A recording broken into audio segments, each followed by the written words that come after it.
வணக்கம் மக்களே, நாம் இன்றைக்கி பார்க்க போகிற உணவுப் பொருள் சர்க்கரை தாங்க. அதாவது இந்த வெள்ளை நிற சர்க்கரையை நாம் சேர்த்துக்கும் போது நம்மளுடைய உடம்பில் சர்க்கரையினுடைய அளவுகள் அதிகமாகுதுங்க.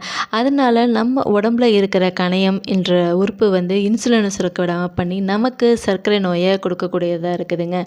இந்த சர்க்கரை நோய் மேலும் என்னென்ன பாதிப்புகளை உண்டாகுது அப்படின்னு பார்த்தீங்கன்னா, கண்ணை பாதிக்குது. சர்க்கரை நோய் அதிகமாகிறதுனால கண் பார்வை போயிடுதுங்க. ரெண்டாவதாக பார்த்தீங்கன்னா, சிறுநீரக செயலிழப்பு ஏற்பட்ட அவங்க டயாலிசிஸ் போகிற நிலைமைக்கு ஆயிடுறாங்க. மூணாவதாக பார்த்தீங்கன்னா, இதயத்தில் ரத்த ஓட்டம் ஒழுங்காக போக முடியாமல் ஹார்ட் அட்டாக் அவங்க மாரடைப்புக்கு உள்ளாகிறாங்க. மேலும் நாலாவதாக பார்த்தீங்கன்னா, இது பக்கவாத நோயும் உண்டாக்குது.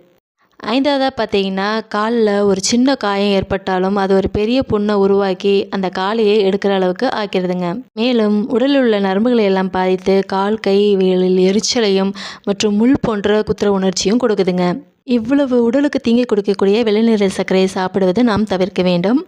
மரக இனிப்பு சுவையுள்ள பலா வாழை அப்படி பழங்களை நாம் சேர்த்துக்கிறது ரொம்ப நல்லது. பனங்கருப்பட்டி, பனம் வெல்லம் இவையெல்லாம் சேர்த்து நாம் நம்மளுடைய உடலை பாதுகாத்தோம் என்றால் நாம் மருத்துவமனைக்கு செல்ல வேண்டிய அவசியமே இல்லை. இந்த கருத்து உங்களுக்கு பயனுள்ள தகவலாக இருந்தால் லைக் பண்ணுங்கள், கமெண்ட் பண்ணுங்கள், ஷேர் பண்ணுங்கள், சப்ஸ்கிரைப் பண்ணுங்கள். தேங்க்யூங்க.